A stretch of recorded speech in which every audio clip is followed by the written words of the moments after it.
Bueno, nada, yo creo que hoy, para, ¿verdad?, comenzar formalmente, pues quiero agradecer a nuestros invitados hoy, el doctor Sergio Rodríguez Gelfenstein y al doctor Carlos Rivera Lugo, ¿no? Yo creo que hoy tenemos una conferencia y un diálogo que va a ser sumamente interesante. Y yo creo que los tiempos, ¿verdad?, pues nos están llamando precisamente a tener estas conversaciones y poder entonces expresar nuestras opiniones para realmente entender lo que está pasando. Siempre tengo que decir, ¿verdad?, que hemos hecho una serie de conferencias en relación al tema de la política exterior de China, específicamente o dirigida a los estudiantes del Departamento de Ciencia Política, predominantemente, ¿no?, en la Universidad de Puerto Rico, los cuales entonces estamos tomando un curso de la política exterior de la República Popular China. Y hemos ya visto algunos puntos muy interesantes, ¿no? Hoy definitivamente queremos hablar del el mundo contemporáneo y el lugar de China entonces en ese mundo. Así que siempre obviamente pues menciono, ¿verdad? Los estudiantes, ¿verdad?, que están aquí con nosotros. Siempre entonces también invitamos a aquellos otros personas que tengan algún tipo de interés en participar y escuchar estos tipos de diálogos y conferencias, que siempre insisto, ¿verdad?, que nos concentramos en hacer conferencias académicas. A veces surgen otros formatos, ¿no? Pero por lo general son conferencias académicas y eso incluye también, obviamente, invitar a estudiantes de la maestría de Relaciones Internacionales y Diplomacia del Centro de Estudios Avanzados de Puerto Rico y el Caribe, eh, eh, con nuestros diferentes auspiciadores, que obviamente pues implica el Departamento de Ciencia Política de la UPR Río Piedra, la Maestría de Relaciones Internacionales y Diplomacia del Centro de Estudios Avanzados y también el Comité de Derecho Internacional del Colegio de Abogados y Abogadas de Puerto Rico. Así que nada, estoy muy contento entonces de los invitados que tenemos hoy. Vamos a pasar entonces con la presentación del primer conferenciante o el conferenciante de hoy. El doctor Sergio Rodríguez Gelfenstein es consultor y analista internacional venezolano. Es licenciado en estudios internacionales y magíster en relaciones internacionales por la Universidad Central de Venezuela. Es doctor en estudios políticos de la Universidad de los Andes, Venezuela. Ha publicado artículos en revistas especializadas de Puerto Rico, Bolivia, Perú, Brasil, Venezuela, México, Argentina y España. Ha escrito 17 libros y 16 en coautoría. Entre ellos, los más recientes son China en el siglo XXI, El despertar de un gigante, el cual tiene 2 ediciones en 9 países y en preparación a una versión traducida al chino para ser publicado este año. También, entre otros libros, está Bolívar Mexicano, Bolívar Americano, en coautoría con Ismael Hernández. Otro es Del Atlantismo al Polo Euroasiático, el conflicto en Ucrania como evidencia de una nueva configuración global, en coautoría con Jorge Elbon. El doctor Rodríguez Gelfenstein es el Premio Nacional de Periodismo del 2016. Fue también director de Relaciones Internacionales de la Presidencia de Venezuela, ex embajador venezolano en Nicaragua. Desde marzo del 2006 es investigador docente invitado a la Universidad de Shanghai, República Popular China, y desde el año 2023 profesor del doctorado en Seguridad Integral de la Nación en la UNEFA, Venezuela. Así es que vamos a darle la bienvenida al doctor Sergio Rodríguez Gelfenstein. Buenos días, Sergio. Buenos días, José Gabriel. Estoy muy contento, como siempre, cuando me conecto con Puerto Rico. Siempre digo que cuando estoy con Puerto Rico estoy como si tuviera en mi propia tierra. Para mí, eh, el compromiso con Puerto Rico es eterno, permanente, es constante y desde hace muchos años. De manera que cuando me propusiste hacer esta charla, inmediatamente acepté. Hubo que hacer ajustes de tiempo porque los problemas del tiempo, los problemas modernos del tiempo son complicados. Pero bueno, aquí estamos. Para mí es un orgullo, me place mucho tener como relator. Ustedes utilizan otra palabra, dicen como reactor, ¿no? Como, Redactor, relator, comentarios, sí. como comentarista, como comentarista Carlos Rivera Lugo. Eso enaltece a esta charla más que por mi propia presencia. Creo que la presencia de Carlos Rivera este día a todos nos llena de alegría, de orgullo, de saber que tenemos a un profesional, a un colega de la talla intelectual que tiene Carlos. Yo agradezco a la Universidad de Puerto Rico, al Departamento de Ciencias Políticas de la Universidad de Puerto Rico, al Colegio de Abogados y Abogadas de Puerto Rico y al Centro de Estudio Avanzado Puerto Rico y el Caribe por haber organizado esta charla. Cada vez que menciono el Centro de Estudio Puerto Rico y el Caribe, recuerdo a don Ricardo Alegría con mucho aprecio, con mucho afecto. Aprovecho, si me permite, José Gabriel, hacer una publicidad, pero Adelante, sí. en la próxima, en la Feria del Libro de Venezuela, que se va a celebrar en julio, vamos a lanzar un libro de mi autoría, que en realidad no es de mi autoría, es un libro de entrevistas que se hicieron en el centenario de la invasión aguánica en julio de 1998, 3 entrevistas inéditas que le hice a el doctor Ricardo Alegría, a Juan Mari Brás y a Rafaelito Cáncer Miranda, que Enhorabuena, qué bueno. reflejan de alguna manera, creo yo. En ese momento cuando lo estaba entrevistando no lo sabía, pero hoy puedo decir que reflejan el pensamiento nacionalista independentista de Puerto Rico. Bueno, vamos al tema que nos corresponde hoy. Se trata de hablar de la política exterior de China, de la República Popular China. Eh, habría que dar algunos antecedentes porque esto podría servir para un seminario de un semestre en una universidad, hablar de la política exterior china, un tema bastante amplio, y la verdad que tuve que hacer un buen esfuerzo para condensarlo en el tiempo corto que tenemos. Algunos antecedentes tendrían que ver con, bueno, decir tal vez una obviedad, pero como en todas partes, la política exterior es una extensión de la política interna fuera de la frontera. Las relaciones internacionales de la República Popular China están influidas, tienen una influencia en el pensamiento filosófico antiguo de China.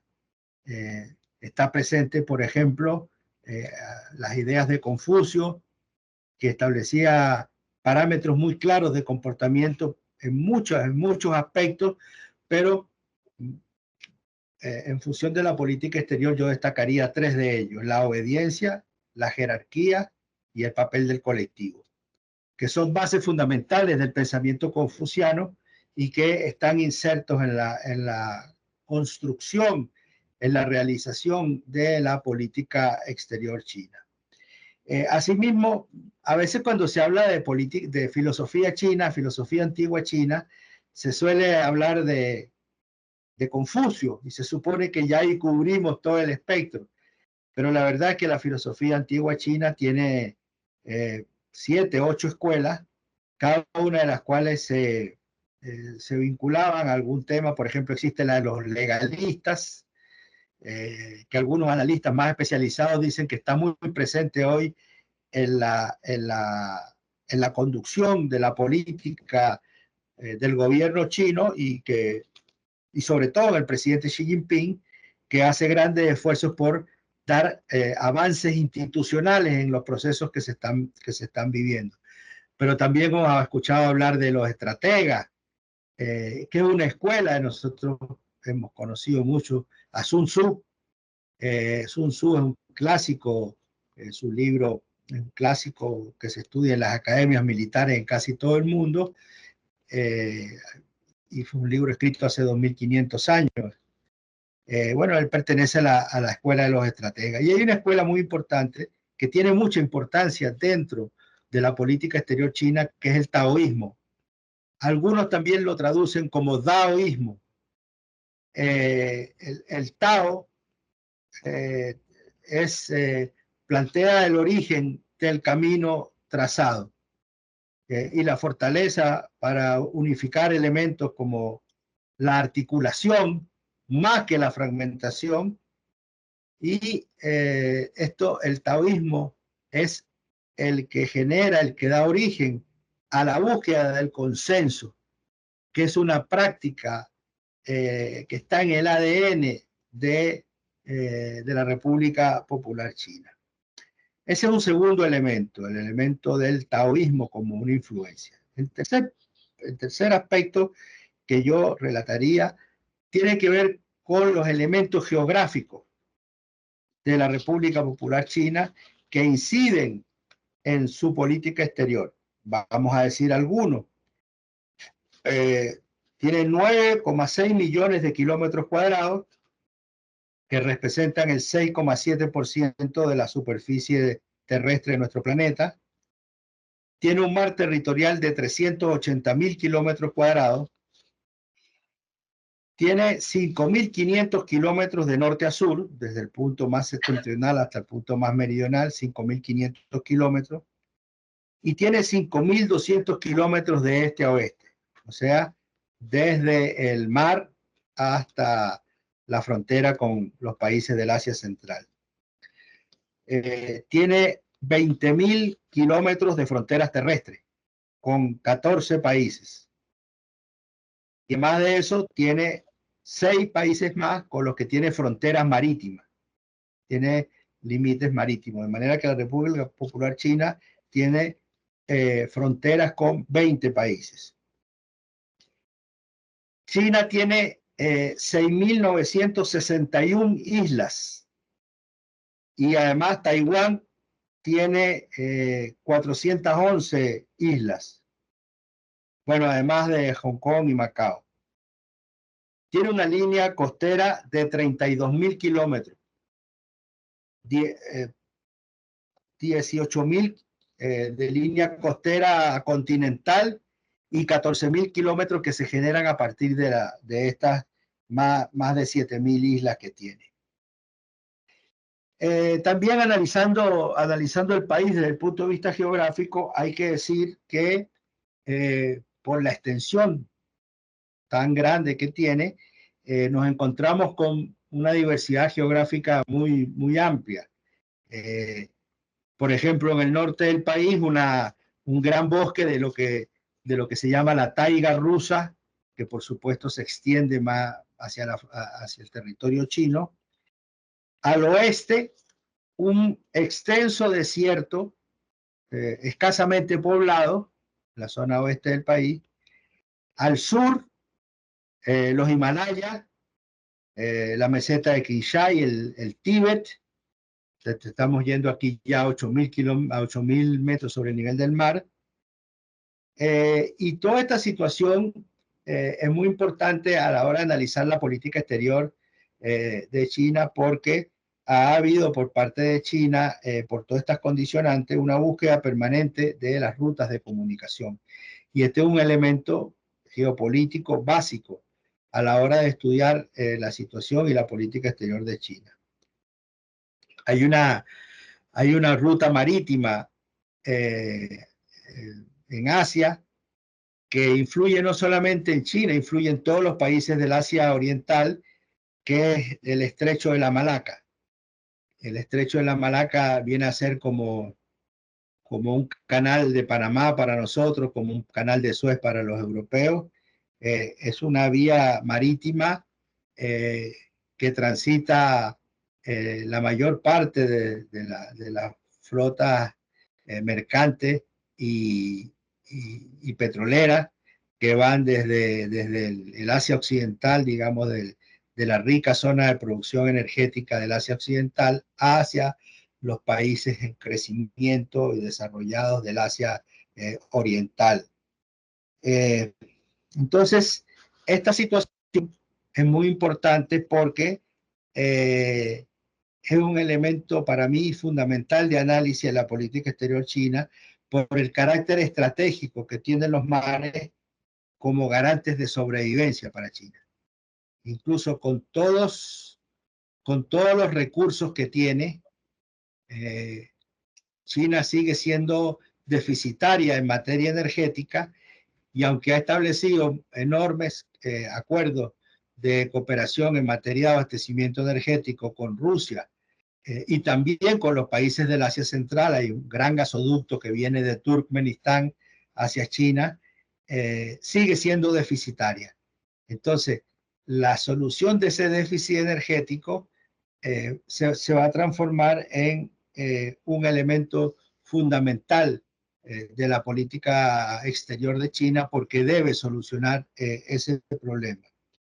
Y bueno, en paralelo a eso también está, o digamos como consecuencia de esto, está también la elaboración de ese gran proyecto estratégico que es el proyecto de la Ruta de la Seda, que precisamente trata de solventar ese gran déficit que tiene China en materia económica, pero también en materia, pero sobre todo en materia energética. Ahora,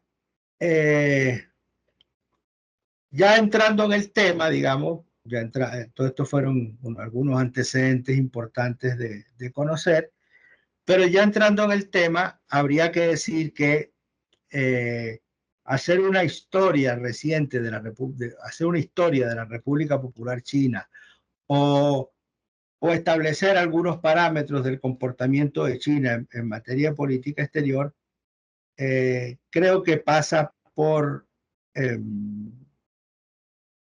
estudiarlo a través de etapas, porque en el caso de la República Popular China hay tres etapas bien marcadas y bien diferenciadas, que además metodológicamente para los que somos académicos nos sirve para explicar mejor esta política exterior. Una primera etapa que va desde el año 1949 al año 1978, es decir, desde la fundación de la República Popular China hasta el inicio de la política de reforma y apertura. Si me preguntan un objetivo general de esta primera etapa en materia de política exterior, yo diría que es una etapa de consolidación de la independencia y defensa de la soberanía. Se trataba de que este nuevo actor internacional pudiera tener presencia en el mundo. Hay que recordar que la República Popular China apenas pudo entrar a Naciones Unidas. La República Popular China fue creada en 1949 y apenas pudo entrar a la Organización de Naciones Unidas y ocupar el puesto que le correspondía en el Consejo de Seguridad en el año 1971, es decir, 22 años después de su creación. Entonces, la política básicamente en este periodo estuvo dedicada a obtener, a lograr, a conseguir, a recuperar ese espacio que apenas pudo empezar a tener en el año 1971. Y una segunda etapa que va desde el año 1978 al año 2012. Ojo, quiero hacer una observación. Estas etapas no están escritas en ninguna parte. O sea, yo no la he encontrado en ninguna parte. Son etapas que yo he establecido a partir de mis propios estudios para ordenarme, para explicarlo como ahora, desde el punto de vista metodológico. Hay algunos colegas chinos que coinciden, otros no. Incluso yo mismo tuve que hacer algunas variaciones. Por ejemplo, cuando yo empecé a estudiar estas cosas, yo decía que esta segunda etapa iba de 1978 al 2002. Y eso me lo cuestionaron varios colegas chinos, me preguntaron que por qué 2002, y la verdad que yo había establecido el año 2002 de manera bastante superficial, bastante sin mucho argumento científico, porque bueno, había empezado el siglo, el milenio, y me parecía que era una nueva etapa, pero el estudio posterior me dicen que no, que esta etapa en realidad concluyó en el año 2012, cuando es elegido secretario general del Partido Comunista el actual líder de China, el presidente Xi Jinping. Y después voy a explicar por qué. Esta segunda etapa empieza en el año 1978. Hay que decir que el año 1976 es un año clave para China, porque en ese año no solamente muere Mao Zedong, sino que también mueren otros líderes fundadores de la República Popular China muy influyentes como Zhou Enlai, que fue primer ministro durante mucho tiempo, y Xu De, que fue el jefe de las Fuerzas Armadas desde la fundación de la República Popular China hasta su fundación. Entonces, de alguna manera China estaba apegada a la acción de Mao Zedong y de estos otros líderes, con todo lo positivo que ello significó, pero también con todo lo negativo. Y solamente fue posible empezar a producir ciertos cambios y ciertas transformaciones cuando ellos desaparecieron físicamente. Fíjense, yo les decía al comenzar la conversación, yo les decía que uno de los pilares del confucianismo es la jerarquía. El tema de la jerarquía está muy arraigada en China. Es imposible suponer, analizar a China al margen de la jerarquía.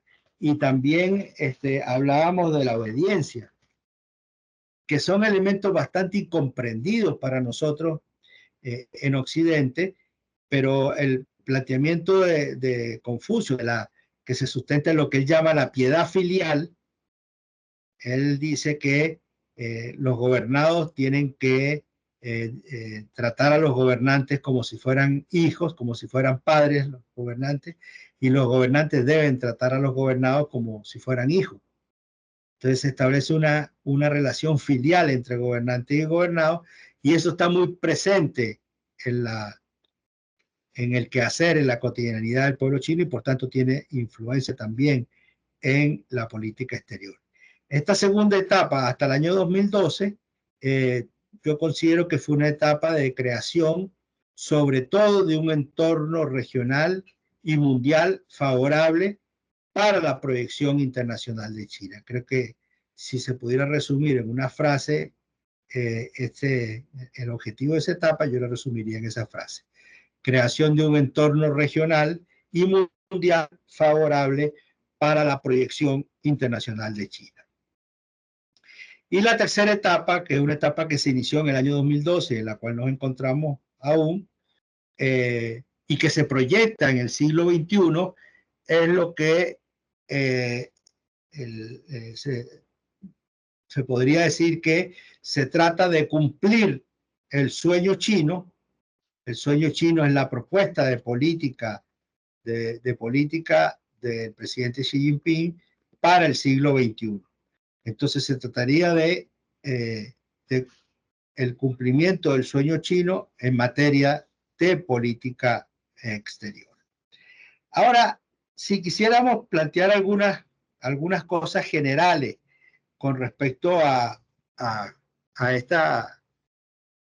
la política exterior de China, algo que cruza, digamos, transversalmente todo este periodo que este año ya conmemora 75 años.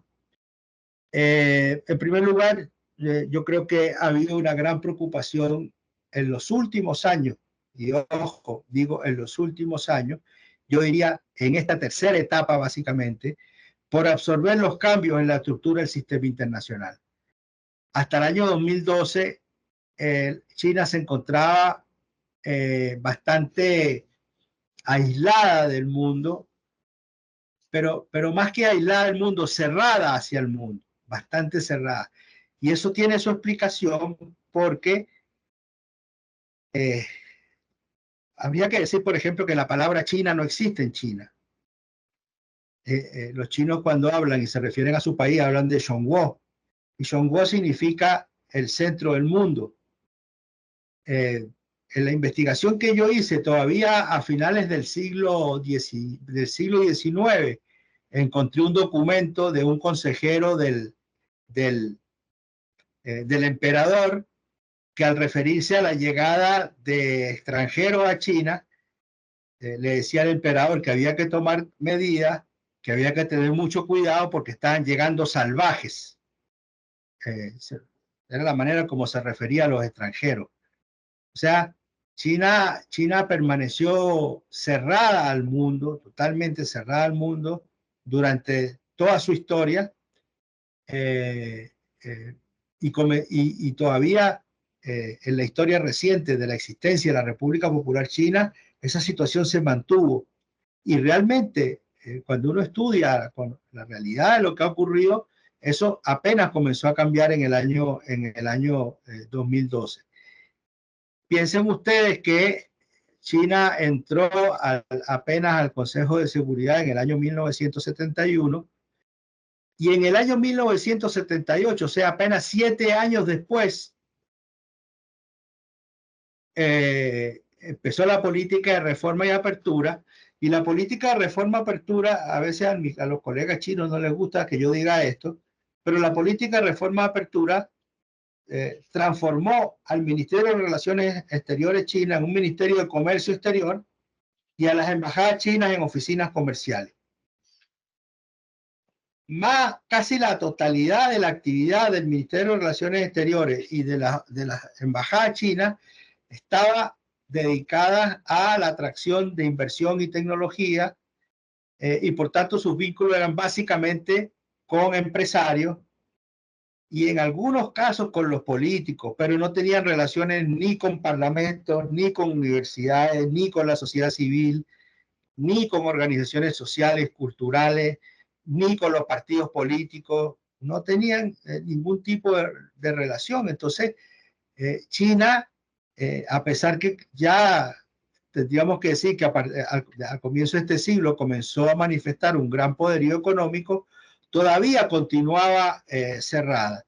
Entonces, la llegada al poder del presidente Xi Jinping significó el comienzo de una absorción de cambios en cuanto de cambios en el sistema de política exterior de China, y también con la comprensión por parte de las autoridades chinas de que ya siendo una potencia de carácter global, China podía tener una influencia en ciertos procesos que se viven en el planeta, podía jugar un papel mucho más activo en cuanto a los procesos, a ciertos procesos que se viven en el planeta, básicamente tener un papel mucho más relevante en cuanto a la búsqueda de la paz y de la cooperación. La política, a pesar de todo esto que les digo y recordando una vez más, no me canso de decir lo que esto de las 3 etapas es una cuestión meramente académica. La historia es continua, no se detiene a decir terminamos una etapa, vamos a comenzar la otra, sino que tiene continuidad. Y la política exterior de China también ha tenido una gran continuidad. Ha habido a través de estos casi 75 años, pero particularmente en los últimos años, una gran actitud creadora, tanto desde el punto de vista teórico como desde el punto de vista práctico de la diplomacia. Hay un interés hoy de tener una participación más activa, tanto en la táctica, tanto de influir en la coyuntura, dígase guerra en Ucrania, dígase guerra en Palestina, dígase desarrollo de África, dígase relaciones con Rusia, el tema de Afganistán, que es fronterizo con China. O sea, hay un interés de tener una incidencia mayor en la táctica y en la coyuntura, pero también hay una incidencia cada vez mayor que uno puede observar desde el punto de vista estratégico, desde el punto de vista de largo plazo, en el sentido de buscar una modificación del sistema internacional a fin de generar un mundo mucho más justo, mucho más equitativo, mucho más vivible. Ahora, China también debe resolver algunos problemas que tiene, algunos problemas como internos, que tienen y que por supuesto tienen una incidencia en la política exterior. Primero, o sea, digo primero, pero no significa que sean en orden de importancia. China debe resolver esta discordancia entre ser la segunda mayor economía del mundo y ser un país subdesarrollado. Es un tema que cuesta comprender y que para ellos es casi que un tema de principio, de no asumirse como un país desarrollado. Y el sustento fundamental que tienen ellos para afirmar esto es que el ingreso per cápita de ellos todavía es el de un país atrasado. Apenas hace unos años China se eliminó la pobreza extrema en el año 2020, pero el ingreso per cápita de China todavía está en el lugar 80 en el mundo, lo cual no es expresión precisamente de un país desarrollado. Bueno, se propusieron como una primera etapa subsanar el tema de los cerca de 100 millones de pobres que todavía había en el año 2012, y eso fue, como digo, cumplido en el año 2020 y ahora se proponen llegar al año 2049, cuando se conmemore el centenario de la creación de la República Popular China, siendo un país totalmente de desarrollo medio, sin pobreza ni extrema, ni pobreza de ningún tipo, y sobre todo subsanar los problemas del desarrollo desigual. O sea, la solución de unos problemas generan otros. No existe un librito, no existe un manual de cómo llevar adelante una gestión de gobierno.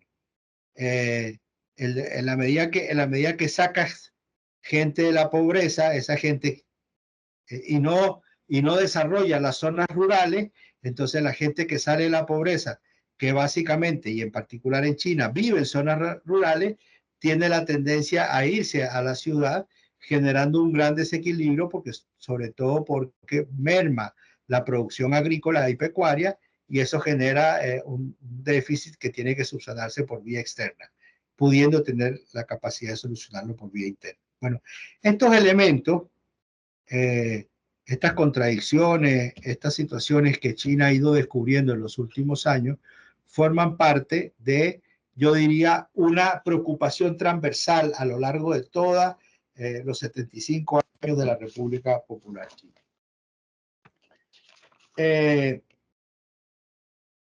Ahí yo diría que hay en ese proceso de renovación de la política exterior, de ir renovando, de ir acomodándola a una situación mucho más acorde con los nuevos tiempos, yo diría que hay dos elementos que son fundamentales para que China juegue un papel más determinante en la paz y la seguridad, es decir, para que juegue un papel mucho más determinante en su política exterior, tenga mucho más incidencia en el mundo. El primero es precisamente este elemento, ¿no? Las pautas renovadoras de la política exterior. Un primer elemento es la responsabilidad de China de jugar un papel más determinante en la búsqueda de la paz y la seguridad mundial. Se ha propuesto empezar a participar mucho más activo en los mecanismos de consulta sobre estos temas a nivel nacional e internacional. Ahora, en las prioridades fundamentales de la política exterior, la primera prioridad de la política exterior china es sostener relaciones de buena vecindad con el entorno. O sea, avanzar hacia la construcción de un sueño compartido de buena vecindad con objetivos comunes en todo el entorno, lo cual está resultando bastante complicado, porque aunque China en este momento ha resuelto todos sus conflictos territoriales terrestres, menos uno, un pequeño territorio en disputa que queda en el Himalaya con la India y que es producto del colonialismo, porque el colonialismo se retiró de la India y dejó un problema ahí no resuelto, como ha dejado muchos problemas no resueltos en todo el mundo, que son generadores de guerra. Pero China, por ejemplo, resolvió sus problemas con Rusia, problemas limítrofes, resolvió problemas con Vietnam, resolvió problemas con Myanmar, y otros que ahora no recuerdo, pero tenía una serie de problemas fronterizos que se han ido resolviendo y ya queda, y la verdad que es un elemento que genera que presenta un conflicto latente, este conflicto entre China e India, que se reactiva cada cierto tiempo, y que aunque se ha logrado subsanar en la mesa de negociaciones, sobre todo en los últimos eventos con una gran participación muy activa de la diplomacia rusa, que tiene muy buenas relaciones tanto con China como con India, y ha logrado sentarlo en la mesa de negociaciones, y se ha llegado, digamos, cada vez estos conflictos son más cortos, tienen menos permanencia en el tiempo, pero es un tema que opera en este primer objetivo de la diplomacia china, que es las relaciones de buena vecindad. No se puede decir lo mismo en el mar. En el mar, China tiene conflicto por la delimitación en el mar meridional de China. Tiene conflictos con 5 países, con Filipinas, con Filipinas, con Malasia, con Vietnam, no me acuerdo cuáles son los otros dos, con Brunei, me falta uno, no me acuerdo. Ahí hay una, como todos estos argumentos, como todo este tema de las delimitaciones fronterizas, nosotros aquí en Venezuela tenemos bastante experiencia en eso, porque nosotros delimitamos el mar Caribe, porque nosotros tenemos una isla, se llama Isla de Ave, que está en el medio del mar Caribe y que nos genera 200 millas de mar territorial, y eso hace, por ejemplo, que nosotros tengamos fronteras marítimas con Puerto Rico por la isla de Ave. Y nosotros tuvimos que delimitar con República Dominicana, porque también tenemos relaciones, y tuvimos que delimitar con las Antillas Holandesas, con Trinidad, y nosotros todavía tenemos países con los cuales no logramos finalizar un acuerdo de límites en materia marítima. Es muy difícil concluir eso, porque el derecho del mar es un derecho muy moderno, y se sustenta en situaciones de hecho, situaciones de poder que chocan con el derecho. Entonces, ese es un problema que tiene China, y es complicado porque, bueno, repito, es la primera prioridad de China en materia de política exterior, las buenas relaciones de buena vecindad con el entorno. Un segundo objetivo es las relaciones con las grandes potencias. Hasta hace muy poco tiempo, relativamente poco tiempo, las relaciones de China con las grandes potencias no eran relaciones entre iguales. Hace apenas 170 años, China fue sometida en las guerras del opio, fue transformada, fue ocupada en una situación neocolonial por parte de las potencias europeas, y eso generó un retraso muy grande, porque previo a las guerras del opio, China era una potencia mundial en materia de desarrollo científico, tecnológico, de la industria, y tuvo un retroceso gigantesco que duró 100 años, y apenas con la creación de la República Popular China, el país pudo retomar su desarrollo y su crecimiento. Ese desarrollo y ese crecimiento que se consolidó, digamos, apenas en los primeros años de este siglo, hoy le permiten establecer otro tipo de relaciones con las grandes potencias, otro tipo de relación con Europa, otro tipo de relación con Rusia, con Estados Unidos. Un tercer objetivo de la política exterior china es el fortalecimiento de la cooperación con los países en vías de desarrollo. Y ahí hay un desarrollo desigual en cuanto a las relaciones internacionales con China. Por supuesto, tiene relaciones privilegiadas, esto se relaciona con el objetivo número 1, tiene relaciones privilegiadas en el entorno, en Asia, tanto en el Asia occidental, tanto en el Asia central como en el Asia occidental, como en el Asia central. Tiene relaciones muy antiguas, de muchos siglos, por configurar un área de interés de China desde hace mucho tiempo atrás. Con África tiene también un vínculo muy particular, porque es un vínculo que se estableció con las repúblicas africanas antes de ser países independientes. Cuando eran movimientos de liberación nacional, se encontraron por primera vez en 1955 en la conferencia de Bandung, que fue el antecedente de la creación del movimiento de países no alineados, y que tuvieron muchas dudas si invitaban a la conferencia o no invitaban a China. Piensen ustedes que la República Popular China se había creado solo 6 años antes, y bueno, se decían todo tipo de barbaridades, que se comían a los niños, que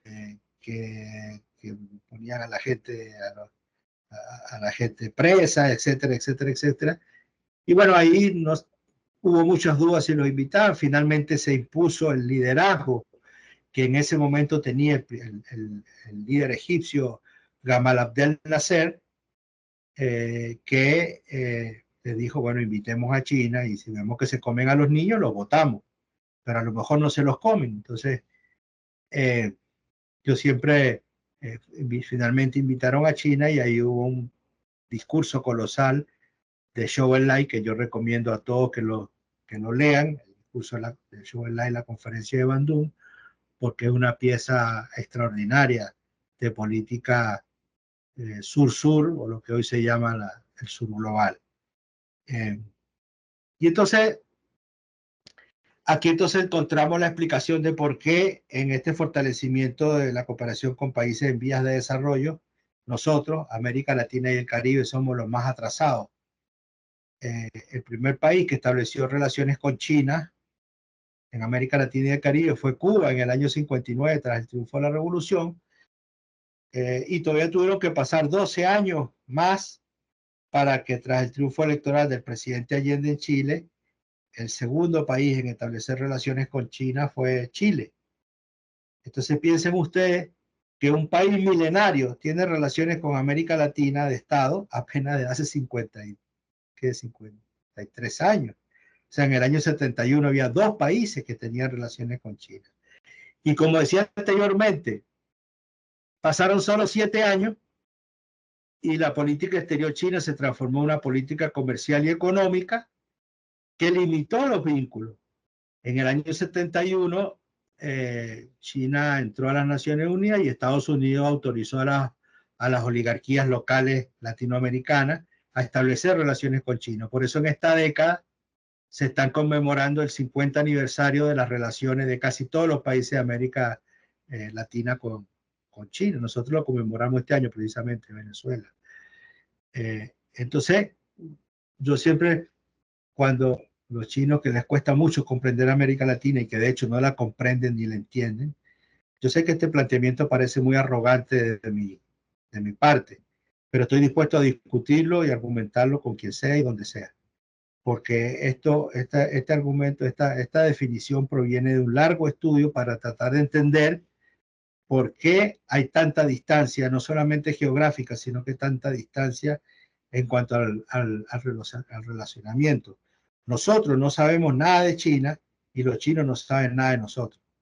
Entonces, cuando a mí me pregunta qué debemos hacer, yo lo primero digo, debemos comunicarnos lo primero que tenemos que hacer es comunicarnos, comprendernos, entendernos, porque mientras permanezcamos suponiendo que las verdades nuestras son universales y que ellos también sigan pensando que las verdades de ellos son universales, se va a seguir manteniendo una distancia muy grande.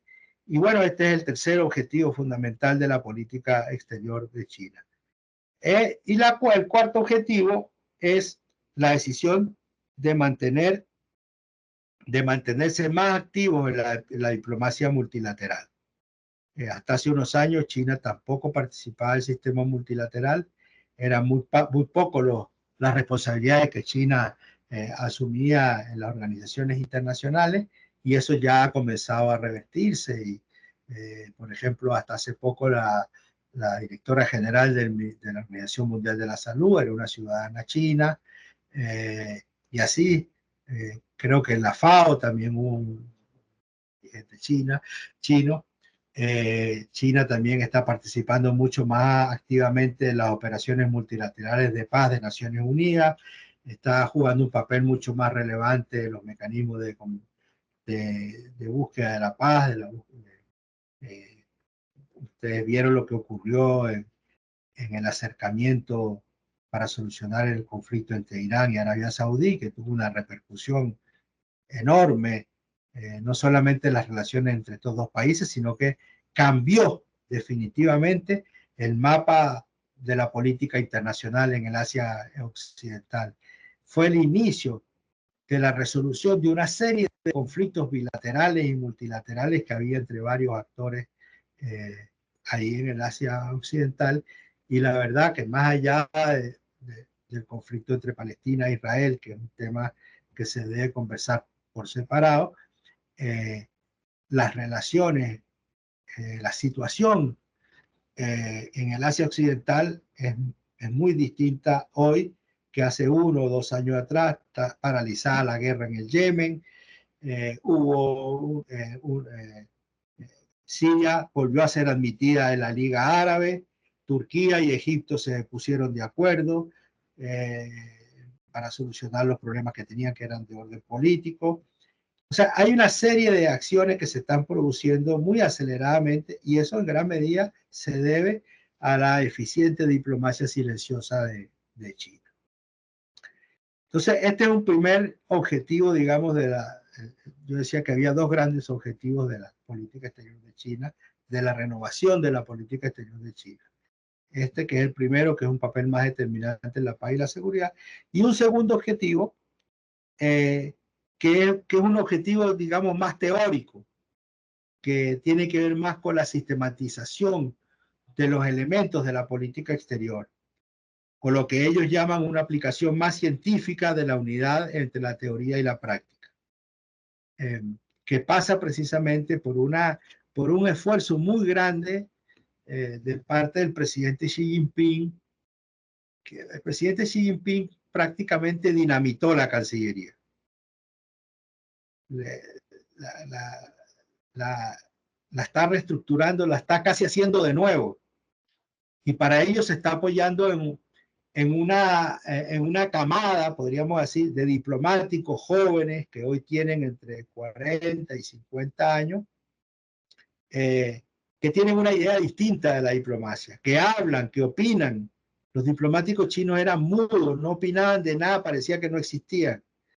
Hoy la diplomacia china actúa, es mucho más activa, tiene mucho más presencia en la dinámica de los países. Incluso ya en Occidente ya Occidente les puso un nombre a esta nuevo diplomático chino, le dicen los guerreros lobos. Y les dicen los guerreros lobos porque los guerreros lobos fue una serie de televisión en China, así tipo Netflix, pero Netflix chino, que creó esta serie que se llamaba Los Guerreros Lobos, que paralizaba el país, todo el mundo lo veía. Hubo dos temporadas, y se trataba precisamente de eso, de unos guerreros que defendían la integridad, la soberanía china frente a unos agresores externos.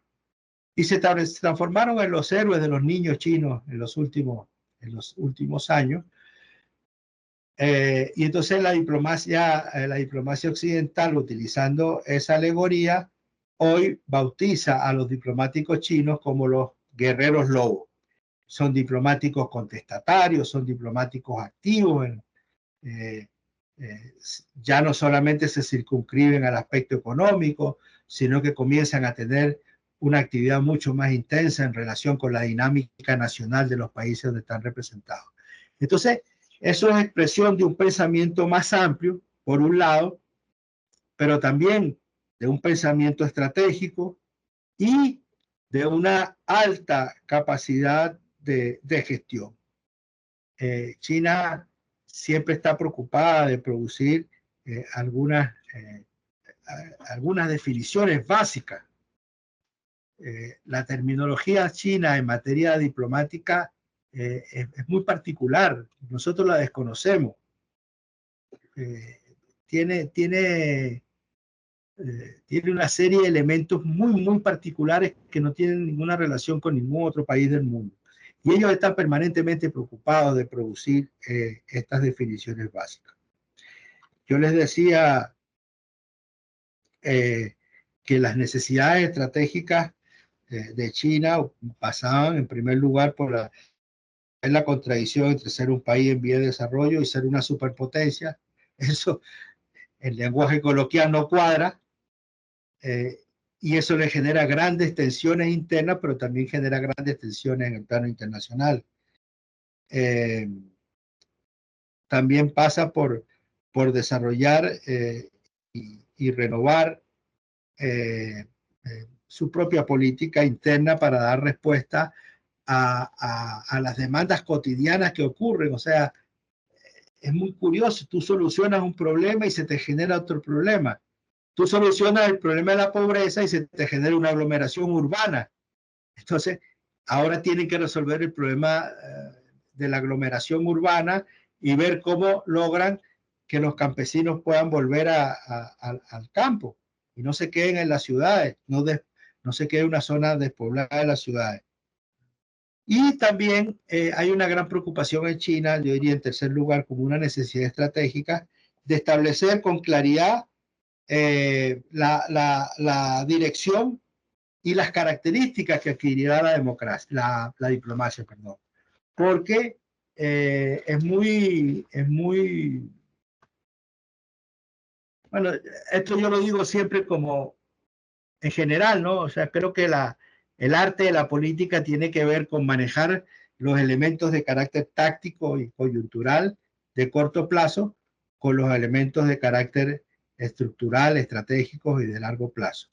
Y eso en China están muy preocupados de eso y hay un gran esfuerzo que por suerte ellos han buscado en la academia para sistematizar los nuevos conceptos que están rigiendo la diplomacia china. Bueno, y para ir cerrando, el último aspecto que yo quería plantear, ya tenemos casi una hora, es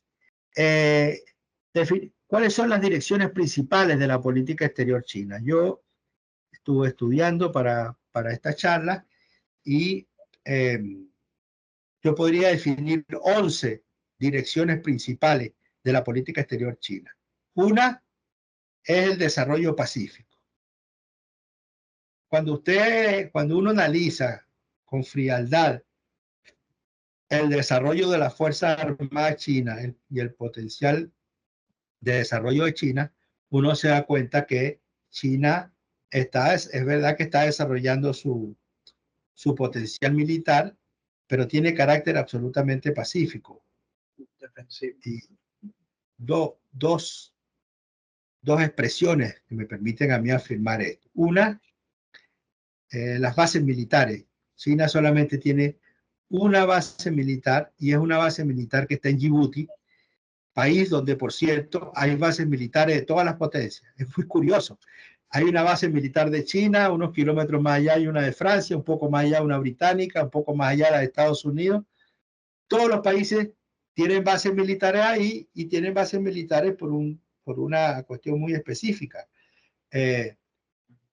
se establecieron a partir del desarrollo de lo que se llamó hace unos años los piratas somalíes, que asaltaban los supertanqueros, los barcos en general, generando una gran inestabilidad en el comercio.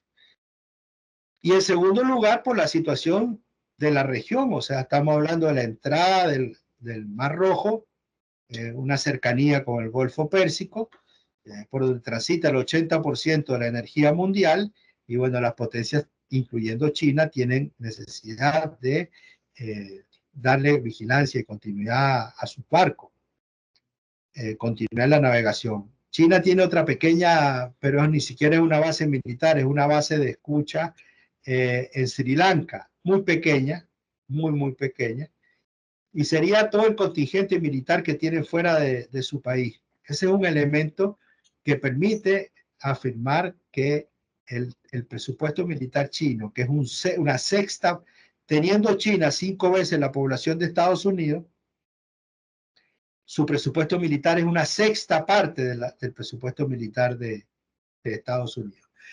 Pero hay un elemento que es muy concreto, es casi que anecdótico. China tiene 2 portaaviones. Un portaavión que precisamente le compró a Ucrania cuando apareció la Unión Soviética, un portaavión viejo, lo reparó, lo mejoró y lo botó al agua. Ese es su primer portaavión. Y un segundo portaavión que construyó y que fue botado hace aproximadamente 3 años. Y ahora está a punto de construir un tercer portaavión. Los barcos, y los portaaviones no son excepción, se construyen bajo techo, están cubiertos, hasta que llega un momento que no pueden seguir cubiertos, sino que tienen que botarse a un dique para ver elementos de flotabilidad, etcétera, etcétera. Cuando el portaavión chino lo botaron al agua y ya no quedó bajo techo, los satélites lo pudieron observar y fotografiar. Y los analistas occidentales, los analistas militares occidentales, descubrieron con extraordinaria sorpresa que era un portaaviones que se movía con energía convencional, no era un portaavión nuclear. Entonces se preguntaba que cómo era posible que en el siglo XXI China construyera un portaavión con energía convencional. Y se trata precisamente de eso. China no está pensando en enviar ese portaavión al Ártico, ni al Mar Caribe, ni al Atlántico Sur, sino que es un portaavión estrictamente para ser utilizado en la cercanía de sus aguas a fin de, en un eventual conflicto, alejar los aviones del enemigo, mantenerlos alejados con una flota basificada en el portaavión, con una flota aérea basificada en un portaavión, que le permite establecer combates aéreos en las aguas territoriales o la cercanía de las aguas chinas. Entonces, la política militar china, que entre paréntesis también ha significado en los últimos años, incluso hace una semana hubo un anuncio del presidente Xi Jinping, se está reduciendo el contingente militar chino.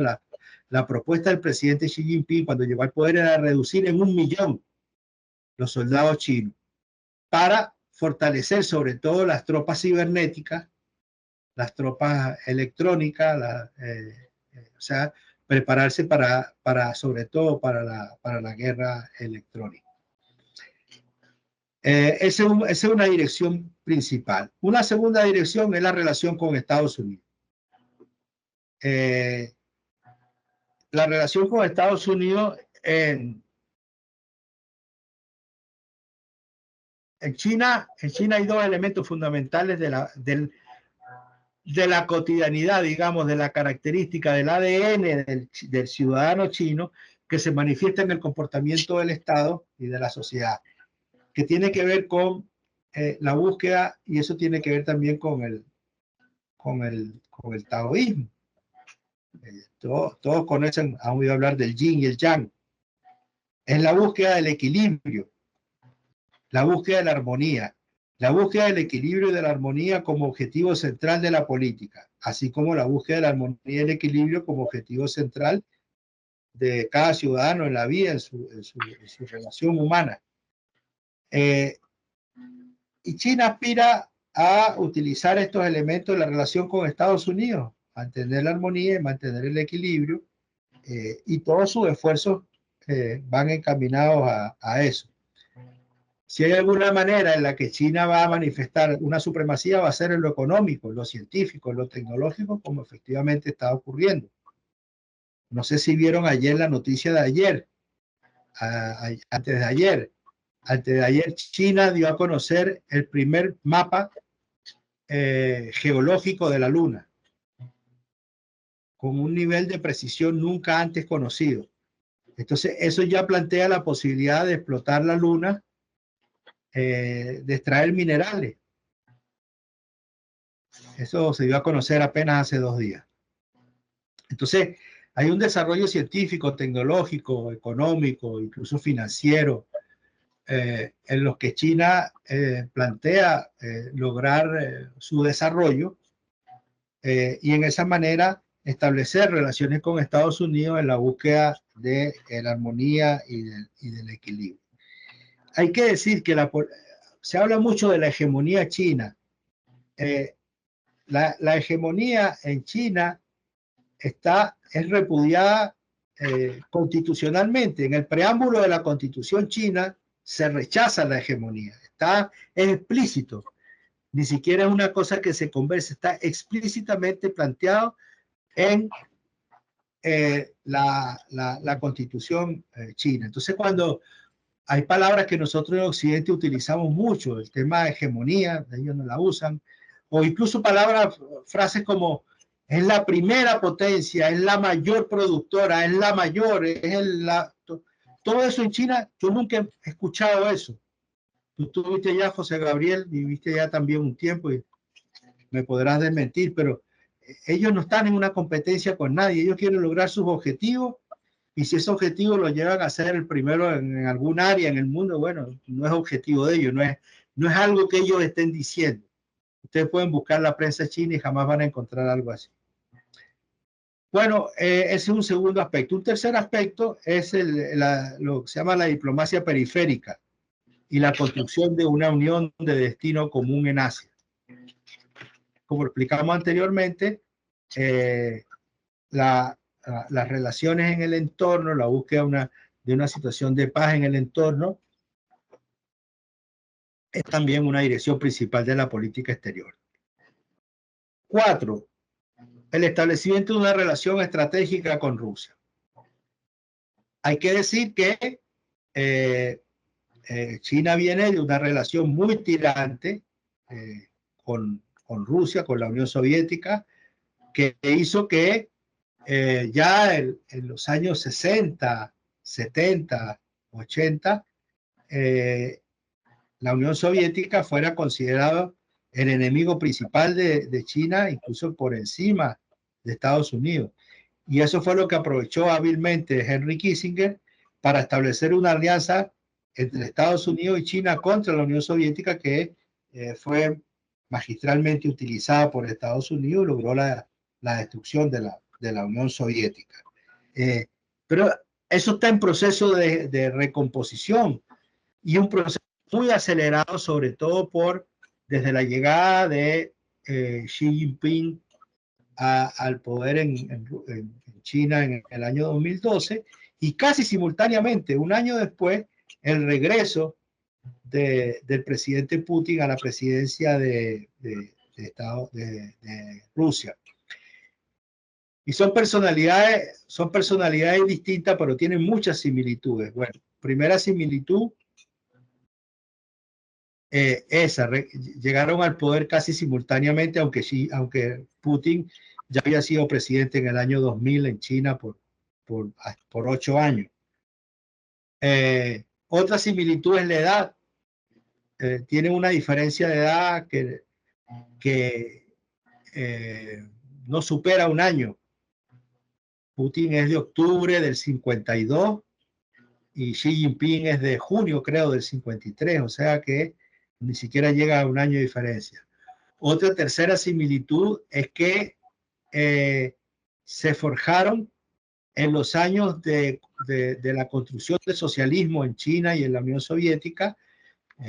Ambos superaron la situación de crisis que el socialismo tuvo en ambos países y que derivó de forma distinta, porque en la Unión Soviética pretendieron hacer la reforma económica junto con la reforma política y fracasaron y desapareció la Unión Soviética, y en China solamente se propusieron hacer la reforma económica sin hacer la reforma política, porque siempre tuvieron claro un precepto marxista, que es el precepto del poder, de cómo manejar el poder, y en eso ellos no entraron.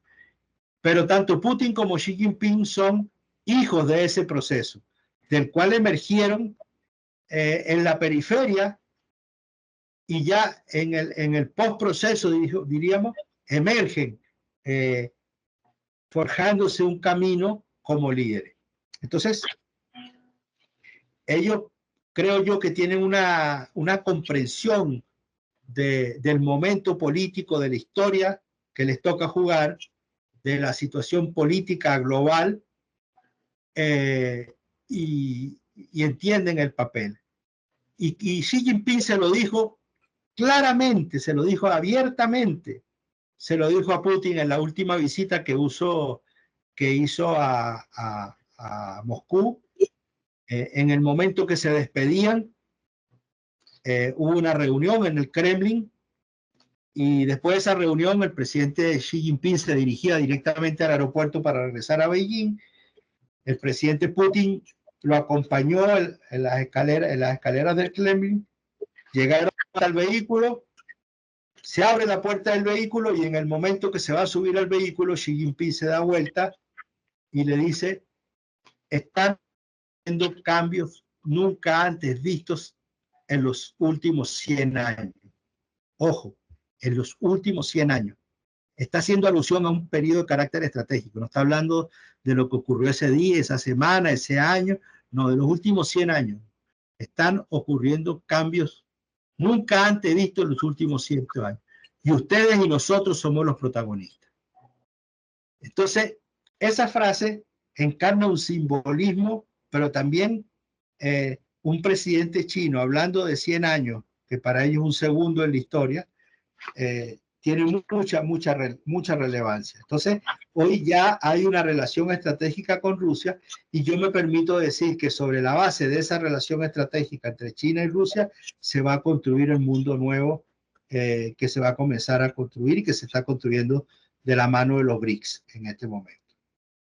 Un quinto aspecto, ya lo mencionamos, la participación activa en los escenarios multilaterales, no lo voy a repetir.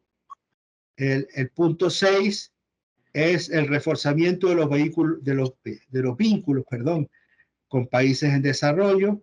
Ya hablamos de lo que significa la ruta de la seda, desde el principio ganar. Ya hay más de 100 países del planeta vinculados a la ruta de la seda. Vemos la especial relación que tiene. Se me olvidó decir hace un rato que cuando estas relaciones que se establecieron en la conferencia de Bandung, y la ayuda que le dio China a estos países, a estos movimientos de liberación nacional que luchaban contra el colonialismo en sus países, fue muy importante. Miles de cuadros africanos se formaron en China, recibieron mucha ayuda militar y económica, y cuando estos países comenzaron a lograr su independencia y comenzaron a entrar a la ONU, estos países empezaron a pujar por la entrada de China a la ONU, por desalojar a Taiwán de la ONU y la entrada de China a la ONU. Al punto que cuando en el año 1971 China logra entrar a la ONU, el presidente Mao dice: entramos a la ONU de la mano de África. Y eso ha generado y genera un compromiso de China con África que yo creo que será eterno. Y por eso mucha gente se pregunta por qué China tiene una relación tan estrecha con África y no con América Latina. Porque nos conocimos en situaciones distintas y las relaciones se han desarrollado de forma distinta. El punto 7 es el desarrollo. Uno observa que hay un desarrollo de la búsqueda o de la construcción de una diplomacia china de nivel superior. Elevando mucho más la calidad de la planificación estratégica. Hay cada vez más, uno observa en la organización y la planificación de la política exterior china, objetivos de largo plazo. Siempre el largo plazo ha estado inserto en la política china porque eso tiene que ver con su ADN. El largo plazo, el tiempo, para los chinos es distinto al tiempo nuestro, pero esto ya se comienza a observar en los objetivos de la política exterior. Cuando nosotros hablamos de los objetivos de la primera y la segunda etapa, la consolidación de la independencia, la defensa de la soberanía en la primera etapa y la creación de un entorno regional y mundial favorable en la segunda etapa, son como objetivos que tienen un plazo determinado. Por tanto, la planificación es de corto plazo. Cuando estamos hablando de la tercera etapa, que es el cumplimiento del sueño chino en materia política exterior, al ser este un objetivo de largo plazo, entonces la planificación también es de largo plazo, es mucho más estructural. Eso ha significado que, como dije yo, se haya producido una reforma estructural de la Cancillería china. Han activado una serie de mecanismos de control superior sobre la diplomacia, de coordinación, de planificación, de eficiencia, de creatividad, de iniciativa e incluso, diría yo, de entusiasmo. Hoy tenemos diplomáticos chinos que se ríen. Antes eran rocas que no manifestaban ni expresaban nada. Entonces era muy difícil la comunicación con ellos. Hoy hay también mayor entusiasmo en la relación de los diplomáticos chinos con los países del mundo. También China se está preocupando por crear a nivel de las instituciones multilaterales y a nivel en sus relaciones bilaterales también, pero transmitir la necesidad de cooperar, pero con sentido de justicia y en beneficio mutuo. Eso que se llama ganar-ganar. Pero que hay un sentido de justicia. O sea, no se puede suponer que la relación de China con San Vicente y las Granadinas, que es un país de 200 kilómetros cuadrados, se puede dar, se tiene que dar no se puede dar en un marco de igualdad, se tiene que dar en un marco de equidad, entendiendo la diferencia, las dimensiones del país, su población, su economía, etcétera, etcétera. Y eso uno lo observa en el caso de China, o sea, la forma como se reciben los jefes de Estado en China y cómo se negocia con ellos es la misma para un gran país que para un país pequeño. Y me estoy refiriendo a la dimensión física de los países, porque todos los países, creo yo, son grandes. Una décima dirección principal de la política exterior es el establecimiento de la franja económica de la ruta del cinturón y la ruta de la seda como el más ambicioso y mayor proyecto chino de integración. El éxito de la ruta de la seda va a devenir en la generación de una serie de mecanismos económicos de cooperación que yo creo que en un mediano plazo, así como creo que en un mediano plazo los BRICS van a superar a la ONU, ya al grupo de los 7 lo superaron, pero ahora yo creo que se trata de superar a la ONU.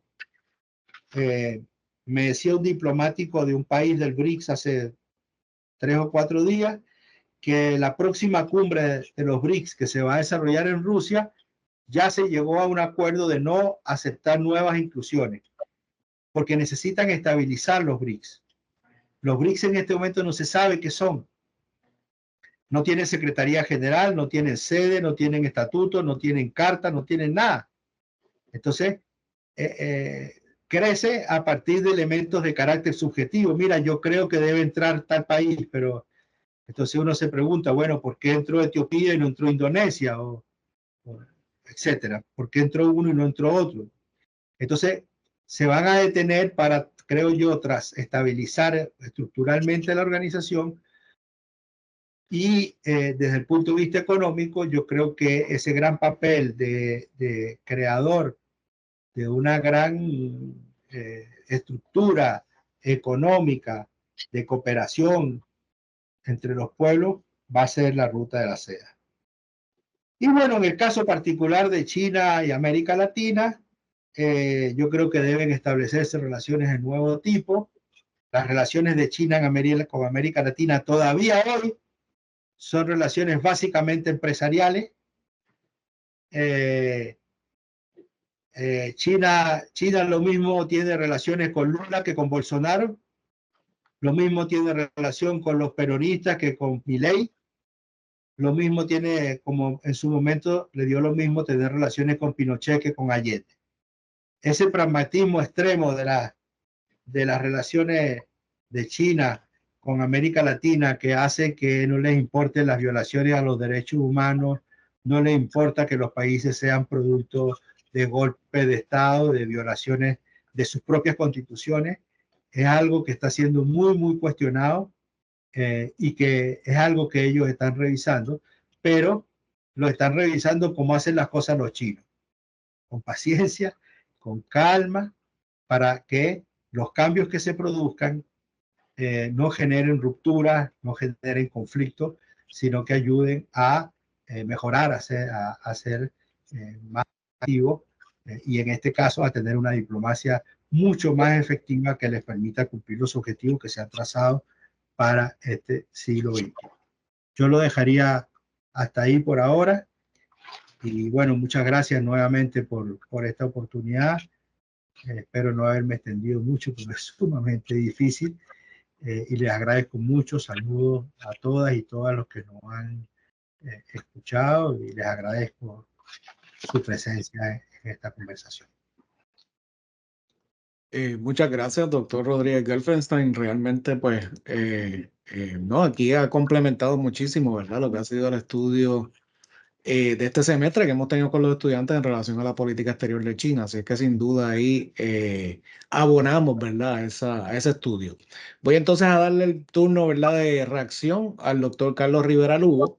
Tengo aquí una biografía sumamente extensa del doctor y obviamente pues, voy a tratar de sintetizar un poco, pero bueno, él es doctor en Derecho por la Facultad de Derecho de la Universidad del País Vasco, y también posee una maestría en Derecho de la Universidad de Columbia en Nueva York. También tiene varios certificados de estudios de posgrado en Ciencia Política, así como en Jurisprudencia, y su bachillerato en Arte Magna Cum Laude, que fue en la Ciencia Política en la Universidad de Puerto Rico, recinto de Río Piedra. Podemos hablar muchísimas cosas, como por ejemplo su experiencia internacional, ya que él fue editor internacional del periódico Claridad. También estuvo a cargo de la misión de Puerto Rico en La Habana, Cuba, y fue miembro del secretariado de la Organización de Solidaridad con los Pueblos de Asia, África y América Latina, lo que es conocido como la Tricontinental. Entre sus obras más recientes, por mencionar algunas, por ejemplo, Ni una vida más para el derecho, reflexiones sobre la crisis actual de la forma jurídica, y es coautor con el reconocido jurista argentino-mexicano Oscar Correas Vázquez de El comunismo jurídico. Asimismo, también lo han publicado en portugués. Y hay que enfatizar que sus obras más recientes se distinguen no solo por su perspectiva marxista, sino que dentro de esta, por su identificación específica con la escuela pascuniana y la crítica de esta tanto al derecho como al Estado, como formas sociales cuya matriz normativa se encuentra en la economía política capitalista. Así es que le damos la bienvenida al doctor Carlos Rivera Lugo. Bienvenido. Gracias, José, y gracias, Sergio. Para mí es un honor, ¿verdad? Comentar tu excelente conferencia sobre la política exterior de la República Popular China en estos momentos, y sobre todo eh, eh, le doy la bienvenida porque es tan solo un contacto más, ¿verdad? Que tengo con tu pensamiento en torno a China, ¿verdad? Con tu propuesta teórica, que tenemos que dejar de entender a China desde Occidente, sino empezar a entenderla desde sí mismo, ¿verdad? En ese sentido, esa obra tuya, China en el siglo XXI, ¿verdad? El despertar de un gigante, es una obra fundamental, ¿verdad? Que yo les recomiendo a todos los estudiantes, ¿verdad?, del centro, porque es una excelente introducción de cómo empezar a entender a China desde sí mismo. Y lo más interesante, es decir, yo soy también de una generación que vivió con mucha admiración lo que fue la Revolución China, ¿verdad? En la década de los 60 no hay duda que en las luchas universitarias, en las luchas políticas en Puerto Rico, habían dos grandes influencias revolucionarias que muchas veces entraban en contradicción, ¿verdad? Que eran las de Cuba y las de China. Las obras de Mao eran lecturas obligadas, ¿verdad? Recuerdo todavía, ¿verdad? Eh, cómo uno buscaba rápidamente conseguir el libro rojo, ¿verdad? Con el pensamiento de Mao Zedong, con el que uno veía que los estudiantes en China también iba y la juventud iba marchando, ¿verdad? Pero al igual que en el resto del mundo, y esto tiene que ver mucho con el primer periodo, ¿verdad? El primer que me parece que es importante, la memoria histórica, ¿verdad? De China en América Latina y China en el mundo durante ese primer periodo, porque en gran medida su conflicto con la Unión Soviética influyó mucho en su política exterior. Sobre todo en América Latina, empezaron a florecer partidos comunistas que se llamaban marxistas-leninistas, es decir, escisiones de los partidos comunistas tradicionales que se habían creado bajo la Internacional Comunista, ¿verdad? A partir de la Revolución Rusa, y empieza entonces a deslindarse dos campos o tres. Incluso y acordémonos que estamos hablando de un periodo, en el caso de América Latina, a partir de la Revolución Cubana también, donde empieza a crecer la actividad guerrillera, los movimientos guerrilleros, y a veces se tiende a olvidar de la presencia china entre todos esos movimientos guerrilleros. En muchos lugares muy decisivos, muy decisivos. En Colombia, por ejemplo, se habla solo de las FARC, pero estaba también el movimiento guerrillero también influenciado, ¿verdad? Por los chinos.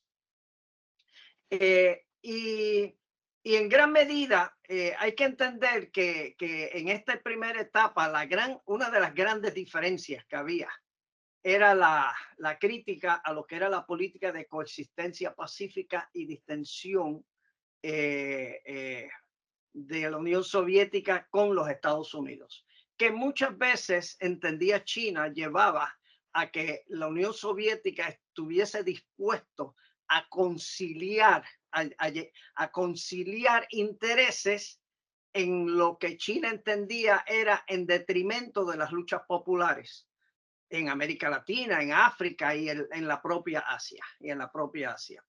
Y ahí es que entonces pues se va forjando, ¿verdad? Esas grandes diferencias que en Puerto Rico también incidieron en el movimiento pro independencia, que fue el antecesor histórico del Partido Socialista puertorriqueño, aunque en menor medida en el Partido Socialista puertorriqueño. Y eso me lleva a lo que va a ser mi segunda, ¿verdad? Mi segundo encuentro, si se quiere, o relación con China, que va a ser a partir de 1974. No tiene que ver con la visita de Nixon y Kissinger, aunque sí, durante ese año Nixon y Kissinger realmente esa visita representa, ¿verdad?, el momento en que pienso una especie de viraje en la política exterior. No voy a hacer mención, ¿verdad? No estoy haciendo mención de las políticas internas pero que tiene que ver mucho también con lo que fueron las contradicciones de la revolución cultural, que muchos en América Latina aplaudimos, pero que pronto nos dimos cuenta también que estaba causando grandes daños, que había producido una serie de desviaciones que había llevado a China a una situación de la cual tenía que rápidamente salir, porque si no se hundía, ¿verdad? Y en el 1974 es cuando tengo la oportunidad, luego de un viaje a Vietnam del Norte, en representación de la Tricontinental, precisamente, donde estuve un mes, y luego me invitaron a China y estuve por primera vez allí. Y obviamente pues compartiendo con un funcionario chino sobre el apoyo histórico de la Revolución China con la independencia de Puerto Rico. Y eso es importante también. Yo creo que para los estudiantes, ¿verdad? Que entiendan que China, a pesar de no tener muchas relaciones con nosotros, sin embargo, y cuando digo nosotros, Puerto Rico, Venezuela, América Latina, pero siempre ha tratado de apoyar lo que entienden son las causas históricas justas, ¿verdad? Y en ese sentido, por eso su apoyo también desde un comienzo a la Revolución Cubana, aún en medio del acercamiento de la Revolución Cubana, ¿verdad?, a la Unión Soviética. Pero yo creo que es importante entender que por lo menos el interés siempre estuvo allí. Yo creo que efectivamente, como dice Sergio, en el caso de América Latina, sin embargo, la respuesta fue más problemática, ¿verdad? Incluso en el caso de Cuba, sí hubo relaciones muchas veces más cordiales que fraternales. Sí hubo una serie de contradicciones. Al Che Guevara, por ejemplo, la Unión Soviética lo consideraba maoísta, por dar un ejemplo, y por eso el Che, ese era uno de los problemas que tenía el Che con los soviéticos, ¿verdad? Y que yo creo que incidió posteriormente sobre el boicot que el Partido Comunista de influencia soviética hizo, ¿verdad?, de su guerrilla en Bolivia. Pero posteriormente a mí me llamó mucho la atención, ¿verdad? Cuando yo estuve estudiando en Columbia, en la Universidad de Columbia, que lo mencionó José, lo más que me impresionó fue la cantidad de estudiantes chinos en la Facultad de Derecho de Columbia. ¡Wow! Estaban por todas partes. En todos mis cursos, en todos los cursos de maestría que yo tomé estaban.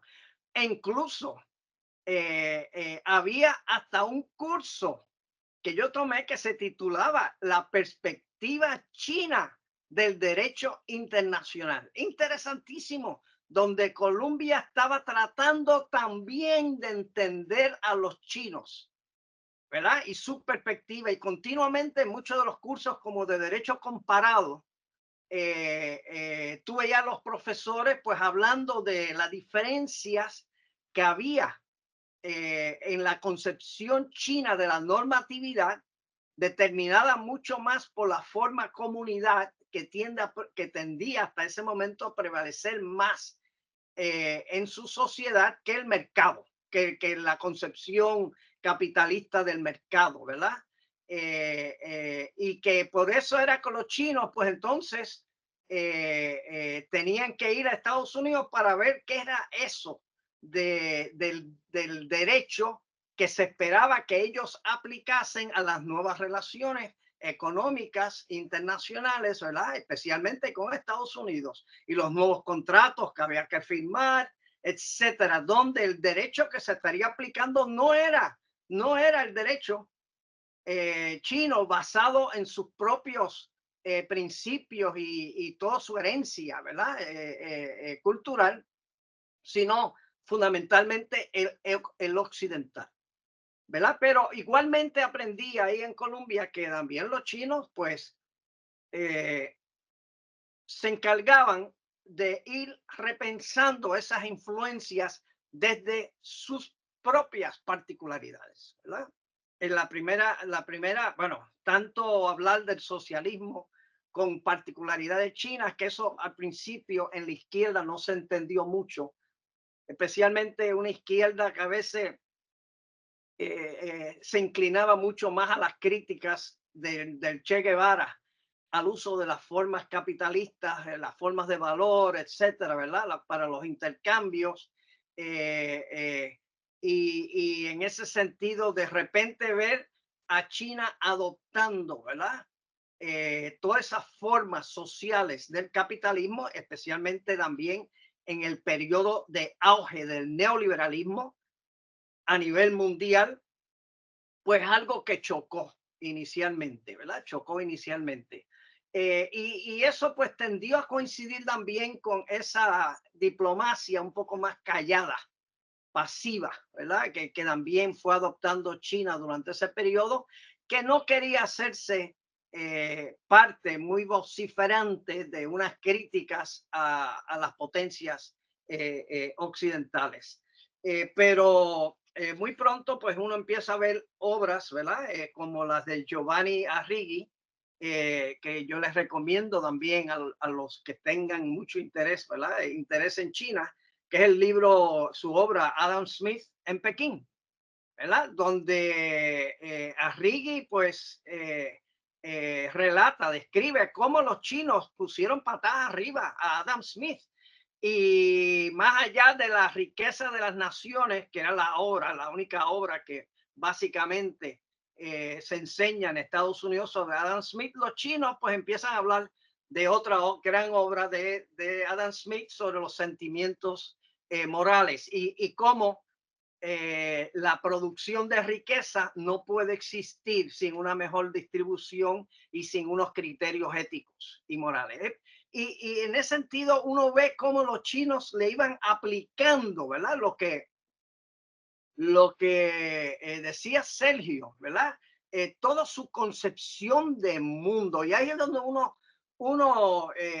va entendiendo también otro planteamiento que hace Sergio, ¿verdad? Que es necesario entender también que aquí China representa en cuanto a su política exterior en estos momentos, en cuanto a sus avances, en cuanto a sus propuestas hacia ese nuevo mundo multipolar o multilateral, ¿verdad? Del que se habla desde el sur global. Pues China representa no solamente un cambio sistémico, y aquí esto es un planteamiento que yo sé que a veces no se trata lo suficiente y luego con Sergio pues hablaremos un poco más sobre esto, pero yo creo que los chinos pues sí representan un cambio sistémico en muchos sentidos, sobre todo a partir de Xi. Xi que fundamentalmente desde adentro empieza a representar también una política interna dirigida a superar entonces lo que se consideraron las mayores contradicciones de las llamadas 4 modernizaciones, especialmente el crecimiento de la desigualdad, por dar un ejemplo. Y que Xi entiende que en ese sentido hay que encaminarse hacia una sociedad ya no tan preocupada por la acumulación de riqueza, desde el cual, ¿verdad?, poder iniciar su marcha hacia los sueños, hacia el sueño, ¿verdad?, que se plantea, sino que quiere ahora también convertir la igualdad, ¿verdad?, la mayor comunidad de intereses, el bien común en uno de los fines fundamentales, ¿verdad? Y yo creo que Estados Unidos entendió perfectamente eso, por eso que Kissinger, cuando se celebraron los 50 años, se unía a tantas otras voces que sentían que habían perdido lo que era su apuesta de que China eventualmente se convertiría meramente en un país capitalista subordinado a las grandes potencias de Occidente. Y China demostró que en ese sentido estaba cavando la base para su propia ruta, Y su propia ruta, que es lo que no acaban de entender mucha gente, ¿verdad? Es el del socialismo con las particularidades chinas, que entonces no solo se limita al marxismo, ¿verdad? Sino que apela a toda una tradición filosófica con la cual sienten que se enriquecen y que aumenta, ¿verdad? Todo potencia su proyecto histórico, ¿verdad? Su proyecto histórico. Y ahí, pues, yo creo que China, pues, yo creo que a mí no me deja en ese sentido crecientemente de sorprender en cuanto a cómo va, sigue su marcha, ¿verdad? Sigue su marcha hacia esos fines, ¿verdad? Socialistas, pero sin ningún temor, ¿verdad? A través de lo que es su propia visión de mundo. Y entonces, ahí es donde yo creo que China representa, ¿verdad? En términos de su política exterior, sobre todo en este periodo, en un periodo en que su política exterior se ha tornado más activa, en que a partir de Xi se da cuenta que si bien es cierto, no le interesa ser una potencia hegemónica, como Allison tiende a presagiar, ¿verdad? Con su ensayo sobre la trampa de Tucídides, ¿verdad? De que es inevitable la guerra entre Estados Unidos y China. China no quiere ese tipo de guerra. En eso estoy de acuerdo con Sergio. China entiende que se quiere diferenciar de todas las demás batallas geoestratégicas que se hayan podido librar en la historia de la humanidad en ese aspecto. No le interesa luchar por una nueva hegemonía, ¿verdad? Lo que en todo caso, lo que le interesa es la lucha en lo económico, en la guerra económica, porque eso es lo que le permite a China, ¿verdad? Entonces, representar una opción real, ¿verdad? Para ese sur global que empieza a ver, que ve en China, ¿verdad? No hay duda, uno de sus pilares, ¿verdad? En la búsqueda de un nuevo orden económico y político mundial. Y es interesante que luego de que en el 1974, cuando se adoptó originalmente por esa alianza del campo socialista y del tercer mundo, ¿verdad? Lo que se llamó la Declaración sobre el Nuevo Orden, ¿verdad? El establecimiento de un nuevo orden económico internacional, pero que luego un poco estuvo engavetado, ¿verdad? Cuando entra en auge el neoliberalismo y colapsa el campo socialista, es con China y ahora la alianza de China con Rusia y todas las relaciones, ¿verdad? Esas redes de relaciones que se van estableciendo más allá en todo ese sur global que ha vuelto a poner sobre el tapete ese nuevo orden económico y político mundial, ¿verdad? Y creo que China está muy consciente en ese sentido de lo que puede ser su liderato, aunque ciertamente estoy de acuerdo con Sergio, a veces todavía lo ejerce ese liderato con cierta timidez, ¿verdad? Con cierta reserva, aunque si uno se deja llevar por algunos de los diplomáticos, ¿cómo le llamaste? Los lobos guerreros. Sí, por ejemplo, la vocera del Ministerio de Relaciones Exteriores, que empieza el nombre con Mao, que no es pariente de Mao, pero que viene de una familia que es de donde también procede Mao, de la aldea, ¿verdad? De la región de donde procede Mao, que es uno lo ve ya en sus declaraciones, que a veces se me empiezan a parecer un poco a las de Sakharova, ¿verdad? Que es la portavoz también de la política exterior del ministerio, ¿verdad? De Relaciones Exteriores de Rusia. Y en ese sentido, pues a mí me cuadra mucho de lo que nos está planteando, ¿verdad? Sergio, en términos de lo que representa esa la contribución de la política exterior china en estos momentos. Y un ejemplo de lo que es ese mayor activismo. El canciller Scholz de Alemania estuvo recientemente en China tratando una vez más, ¿verdad? A nombre de la Unión Europea, de conseguir que China se una a la Unión Europea y a la OTAN en esta ocasión para un evento en Suiza sobre la guerra en Ucrania, donde no hay una invitación para Rusia.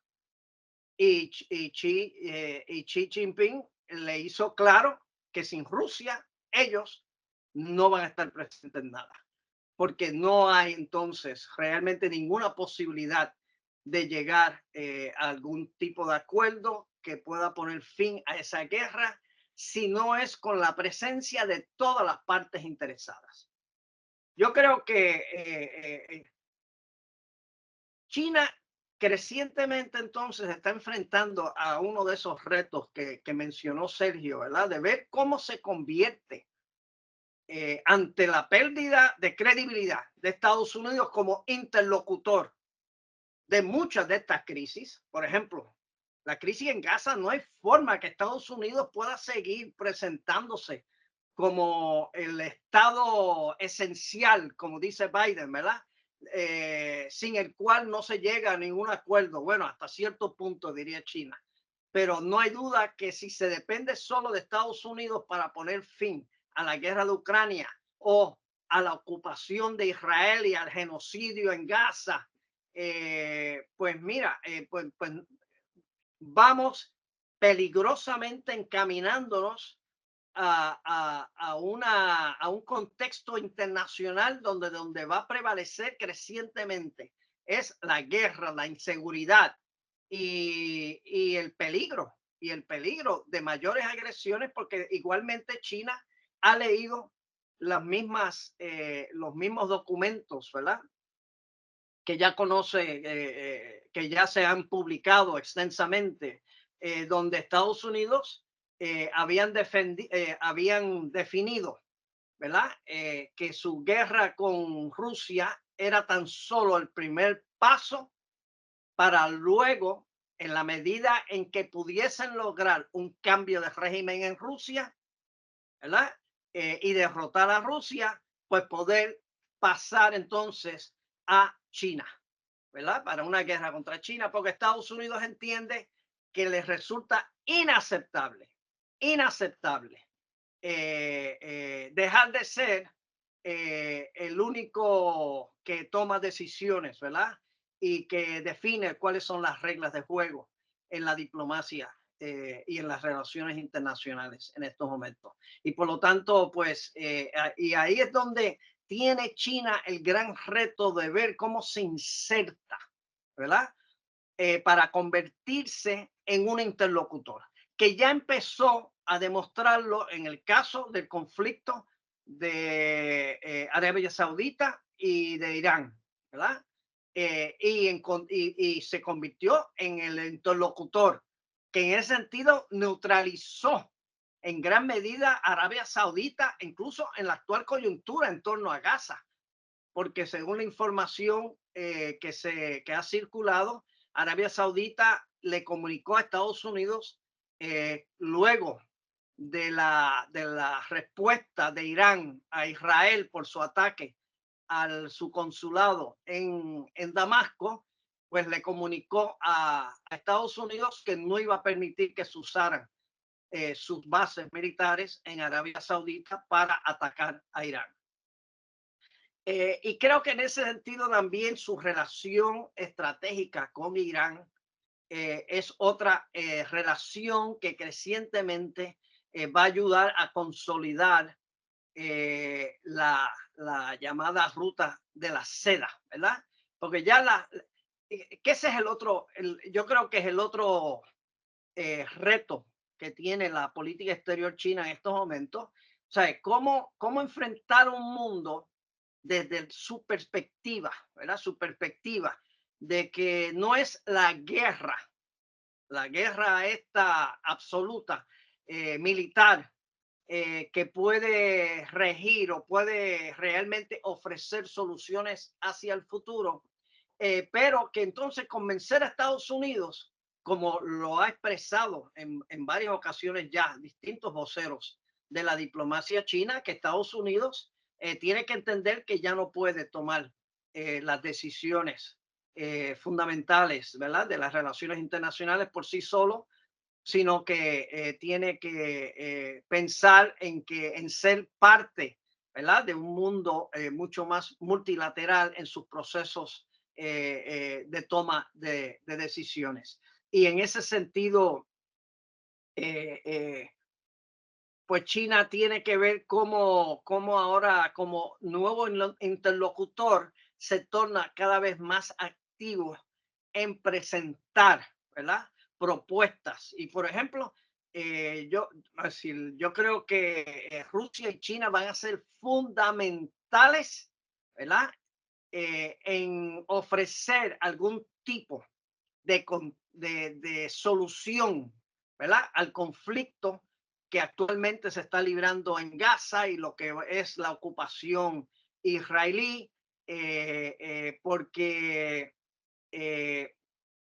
realmente de parte de Estados Unidos uno no ve posibilidad alguna de que ellos puedan realmente tratar de alinear a Israel a una política que lleve a poner fin a su ocupación y aceptar una nueva realidad política de los dos estados, que yo creo que prácticamente esa opción casi se ha tornado imposible, o ver cómo entonces se le busca alguna solución, porque el problema es que se ha llegado a un callejón prácticamente sin salida en ese caso, ¿verdad?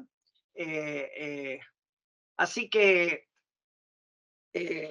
nada, yo comparto con Sergio de que yo creo que China va a representar y representa en estos momentos, ¿verdad?, una mirada a partir de su política exterior refrescante, nueva, distinta, diferente, que no se va a entender desde la perspectiva de Occidente, sino que hay que entenderla desde la China misma, y que representa no no el proyecto de un Estado, como también Sergio ha insistido en su libro, ¿verdad? No el proyecto de un país, como lo ha entendido hasta ahora Occidente, sino es un orden, bueno, lo que nosotros seguimos conociendo como China, ¿verdad? Y Sergio ha dicho que ellos se conciben a sí mismos de otro modo. Es otro orden civilizatorio. Es otro orden civilizatorio. Y en la América Latina ese discurso no nos debe parecer extraño, porque es el mismo que hace ya un tiempo los pueblos originarios, los pueblos indígenas originarios y los pueblos indígenas en general, las comunidades indígenas han estado planteando, ¿verdad?, como nuevos sujetos de la política en muchos de nuestros países, en nuestra América, ¿verdad? Desde una perspectiva curiosamente similar, es decir, desde una filosofía, si se quiere, o una visión de mundo relacional, no basado en guerras a muerte o en conflictos permanentes, sino viendo cómo se pueden establecer procesos de entendimiento mutuo, de cooperación, ¿verdad? Basado en las mismas lógicas con las que administran la justicia en sus asambleas comunitarias, ¿verdad? que es mediante el desarrollo de acuerdos desde las asambleas y no desde la imposición de normas a partir de terceros, ¿verdad? Que no tienen que a veces pues no consideran las particularidades de cada caso. Así que pues nada, a mí me ojalá que China pues siga avanzando, ¿verdad? Por esta vía. Yo creo que vamos a seguir viendo en ese sentido a China, curiosamente, como un protagonista cada vez mayor en la diplomacia internacional. Y en la medida en que continúe esta reestructuración que ha empezado a partir de Xi, del Ministerio de Relaciones Exteriores, que incluyó incluso hace poco hasta la entrada repentina y la salida repentina de un ministro de Relaciones Exteriores, ¿verdad? Pues en la medida en que continúe esa reestructuración y sabiendo y se mantengan con lo que constituye su enfoque, ¿verdad? De los problemas internacionales, independientemente de la incomprensión occidental, pues yo creo que van a hacer una gran contribución, van a hacer una gran contribución. Y es importante que empecemos a perder también la suspicacia que desde Occidente se nos quiere crear acerca de China, ¿verdad? Porque siguen, yo creo que el cuento ese, nosotros le diríamos el cuento chino ese de que se comen los niños crudos, ¿verdad? En parte sigue, ¿verdad? De que se desconfía en China. Yo todavía escucho gente de izquierda en América Latina que me dice, es que los chinos lo que quieren es mandar, ser los que manden sobre el mundo como antes mandaron los americanos y antes de ellos los ingleses, los británicos. Y creo que es otra cosa. Puede ser que me equivoque, pero es mi apuesta, ¿verdad? Es mi apuesta, ¿verdad? De que, y siempre, pues nada, siempre hay que apostar a que un nuevo mundo es posible y que en esa apuesta yo creo que China va a jugar un papel fundamental. Gracias. Ok, muchísimas gracias al doctor Carlos Rivera Lugo. Nada, quiero agradecerle, sé que el conferenciante también tiene ahora ¿verdad? Un compromiso. Así que quiero agradecerle a ambos, ¿verdad? Por la participación hoy. Me parece que hemos profundizado muchísimo en el tema de China, particularmente ese tema de la política exterior. Había una pregunta que no sé si la quiere responder rápido, pero había una pregunta en relación a todo este debate sobre la trampa de la deuda, ¿verdad? Que se expone mucho en los medios occidentales. No sé si Sergio tenga algún tipo de comentario sobre eso, pero eso se presenta mucho en los medios.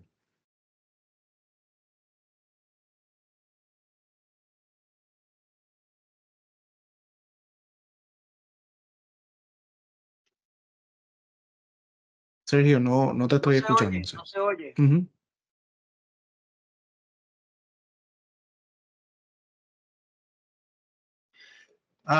Sí, yo había preparado una respuesta con respecto a esa pregunta. Me parecía interesante y plantearlo, pero lo voy a responder muy rápidamente porque tengo un examen médico y no puedo perder la cita. Yo te había dicho que tenía ese examen médico que me tenía que retirar a la 1:30. Sí, con eso terminamos.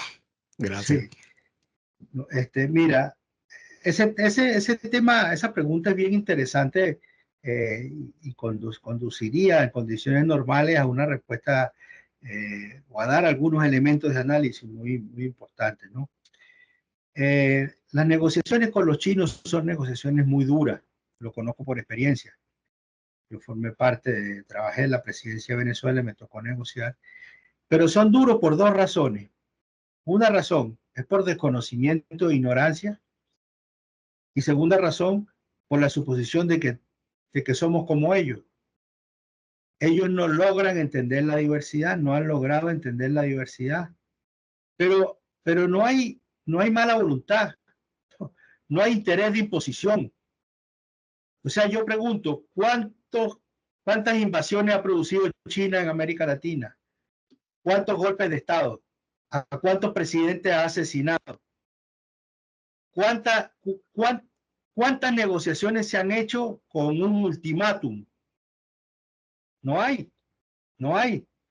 Y yo digo, yo lo conozco de vivencia propia. Ellos hacen una propuesta, uno le responde, ellos negocian duro, pero si uno le dice no estamos de acuerdo, se van. No hay un chantaje, no hay una amenaza, no hay una presión, no hay golpes de Estado. Y quiero decirlo más con un elemento de carácter histórico.